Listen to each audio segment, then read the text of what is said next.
Hello, my name is Kirioth for the third time today. Grief, this is a lot of content. I apologise for the spam today. Hopefully things will calm down tomorrow. I was going to do one video. I was going to do the Monday ramble, then I was going to put Curse City together. But no. Too many things have happened.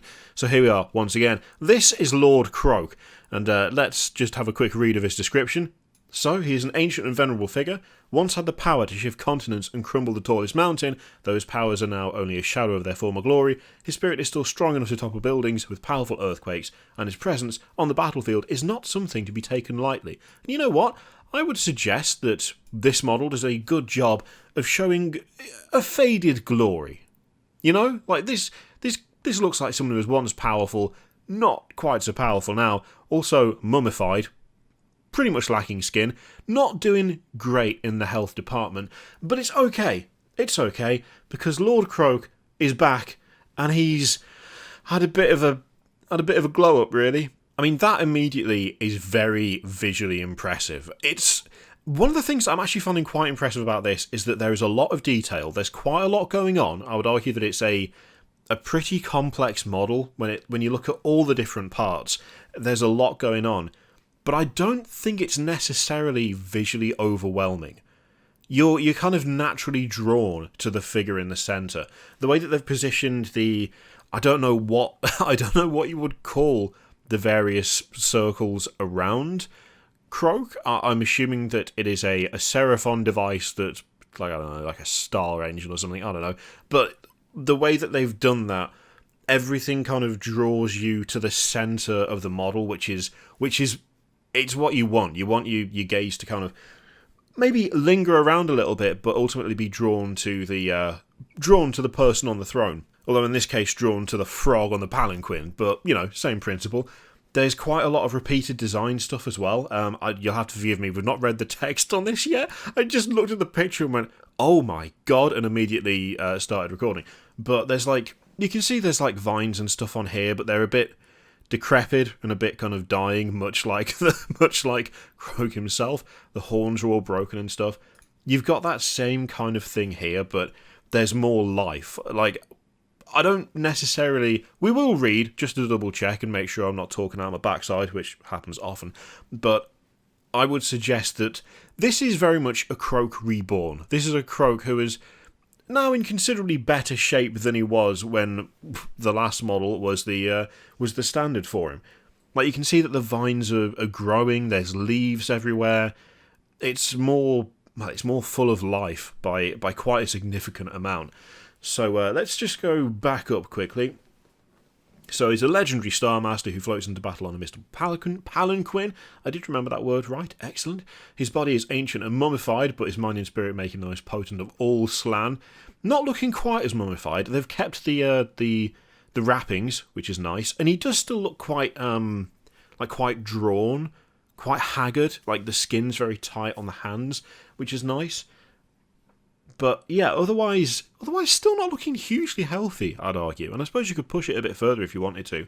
If you were painting it and you wanted him to be a bit closer to that, just replace a bit of the green with a bit of white and you're done. So the events of the Broken Realms are so cataclysmic that they threaten the great plan of the Slann. Say that quickly, I dare you. And Lord Kroak is roused from his contemplation to intervene directly. Even after all this time, Kroak only seems to have grown in power. Yeah. So this is represented in your games with a new War Scroll, but you have to wait a little bit longer before we can tell you more about that. That makes sense. I mean, it does very clearly look like he's got better, isn't he? There are lots of familiar design cues for fans of the classic model, like the horns and the trailing vines. The horns? Oh yeah, he's got the horns, of course he has. Yeah, I don't know how I missed that the first time. Picked up on the vines, that's not bad. But yeah, so the horns have been, for the most part, regrown, except for one of them. That's cool. And there are plenty of new details as well. The broken rings surrounding the entire model allow it to appear to hover without a clear stand, and to recall the crowning detail of the Realm Shaper engine. Which one was that? Let's have a look. Is that the big... Yes, it's the big pyramid thing, isn't it? That's it, yeah. So that works pretty well. You've got a nice symmetry between the two there. That's fun. And it also gives an option to leave the headdress off. Yeah, so... Oh, yeah. So you've got one option that's just got a big feather, and you've got the other with the big ornate headdress. I actually feel like a middle ground option would have been nice. Maybe not like, maybe something a bit more than the feather, but a bit less than the massive headdress, but that's just me being picky, because overall I really like this. I quite like all the snakes that are gathered underneath him. That's a nice touch. Yeah, the way the vines and the roots are spreading out and have like taken hold on the palanquin, but are still producing leaves is a nice touch. It really does give like a proper, like, a powerful entity reborn feel.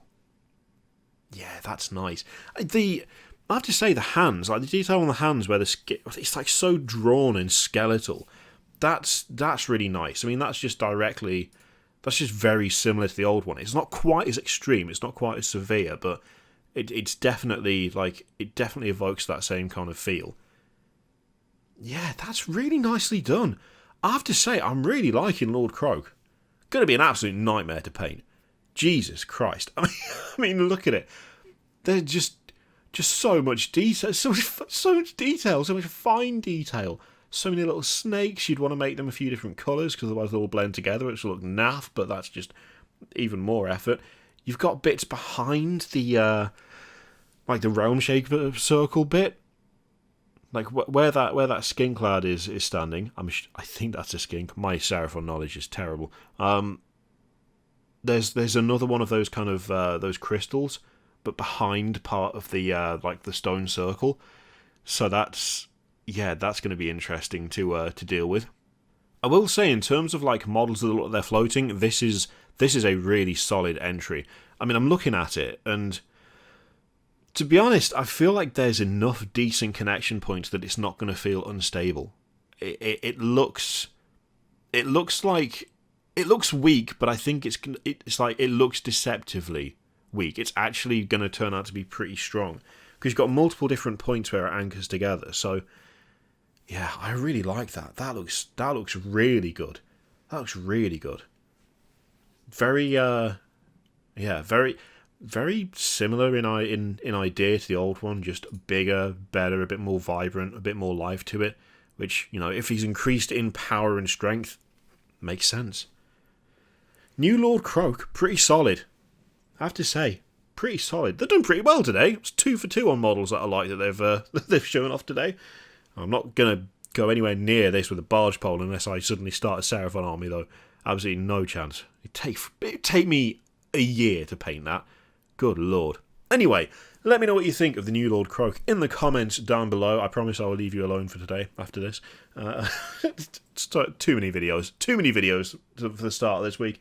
Let me know what you think in the comments down below. In the meantime, feel free to click all the things, Patreon video, subscribe, all of that stuff. And as always, there's an affiliate link in the description for Element Games, which you can use to support the channel if you would like. I leave it in your capable hands. Thank you very much for watching. I'll see you next time.